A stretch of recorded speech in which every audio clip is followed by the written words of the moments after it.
ایک سوال یہ دریافت کیا ہے کہ حج میں کسی پہ دم واجب ہوا،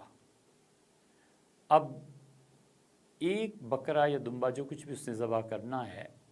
اگر وہ اس کا حصہ قربانی کے حصے کے ساتھ ڈال لے تو یہ درست ہوگا یا نہیں؟ مثلا یہ گیا اور اس نے دیکھا ہے کہ ایک آدمی اونٹ ذبح کر رہا ہے یا گائے ذبح کر رہا ہے،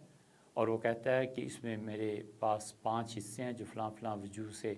ہم کرنا چاہتے ہیں، اور ایک حصہ کوئی اور مل جائے یا 2 حصے اور مل جائیں تو 7 ہو جائیں گے، تو لہٰذا میرا کام چل جائے گا۔ اس سے کہا مجھ پہ دم واجب ہے، آپ ایک حصہ مجھے دے دیجئے، یا ایک اور آیا اسے کہا ایک حصہ مجھے دے دیجئے، مجھ پہ بھی دم واجب ہے۔ تو یہ سب کی قربانی ہو گئی، وہ جو دم کا وجوب تھا وہ اتر گیا، ختم ہو گیا،